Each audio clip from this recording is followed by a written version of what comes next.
Tem uma última pergunta para fazer um advogado do diabo aqui, daí depois a gente toca o pau no Bitcoin. Que é o Boa. seguinte: você falou de estudar o ser humano não só no plano das ideias, mas também o bicho ser humano. E assim, esse tipo de pensamento me fascina muito. Eu por formação, eu sou cientista, eu tenho graduação, mestrado e doutorado em geologia, eu estudei pedras, mas eu sempre gostei de biologia evolutiva também. Eu, junto com o doutorado, fiz um pedaço da graduação em biologia na grade noturna da USP, daí eu tranquei porque estava complicado conciliar com o doutorado, mas assim, biologia evolutiva é algo que me fascina. E assim, se você pensar, qualquer bicho, qualquer espécie tem algum grau de organização social. E aí a pergunta que eu vou fazer como advogado do diabo é a seguinte: será que o Estado não é simplesmente algo que é uma consequência natural, que emerge naturalmente de mamíferos sociais que atingem um determinado tamanho de grupo, sabe? A gente começa como um bando, que nem os leões, daí tem bandos maiores como os chimpanzés, o ser humano antes do dinheiro, antes da religião, não passava do número de Dunbar, aquele número de 150 a 200 indivíduos, daí a gente consegue se estruturar em tamanhos maiores. Nesse momento, que é logo depois da Revolução Agrícola, a gente perdeu cerca de 80%, isso principalmente na Europa, que tem mais dados, a gente perdeu cerca de 80% da variabilidade genética do cromossomo Y, não do X. O que isso significa? Isso significa que estava rolando uma porradaria absurda, em poucas palavras, sabe? Eu, com meu clã, sou mais forte que você com seu clã, a gente te mata, pega as mulheres, e agora eu tenho o dobro de território.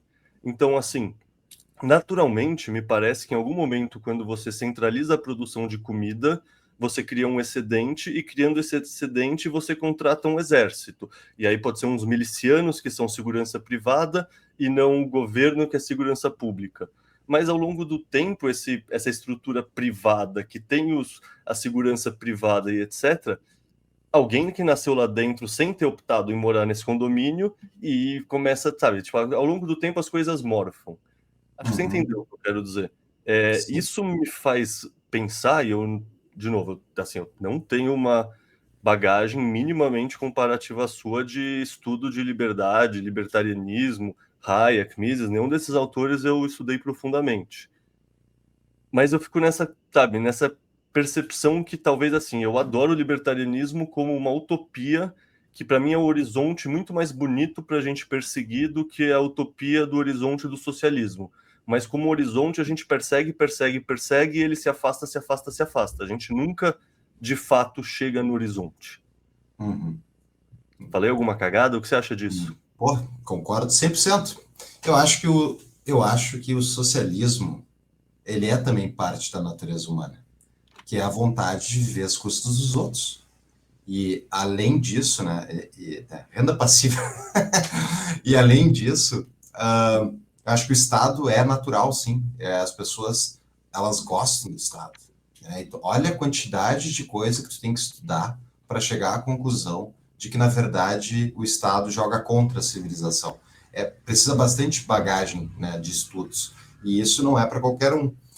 Eu A minha posição libertária está cada vez menos universalista, no sentido de que o mundo inteiro deveria ser libertário.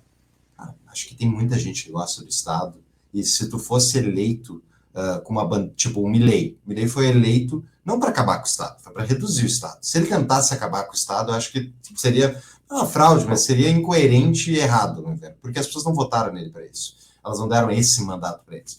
E aí entra a questão. Hoje em dia eu estou muito mais preocupado. Claro, eu quero liberalizar o Brasil, o mundo. Eu acho que o mundo precisa de uma liberalização. Eu acho que o mundo vai acordar para isso gradualmente, que nem já teve em outros episódios, né? Já teve o neoliberalismo dos anos 80, Thatcher, Reagan, que fizeram algumas coisas, a Thatcher mais, que foram importantíssimas para dar uma segurada no Estado e conseguir fazer com que o mundo não fosse mais ainda para dentro do socialismo e fosse para o outro lado um período de tempo.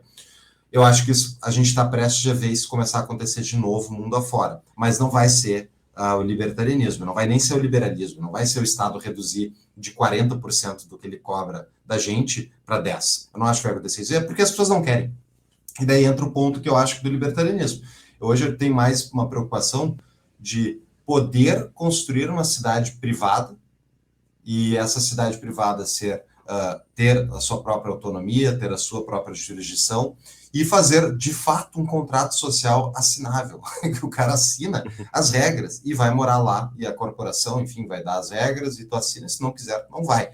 E ter esse experimento funcional para dar exemplo para o resto do que vamos tentar acabar com todos os governos.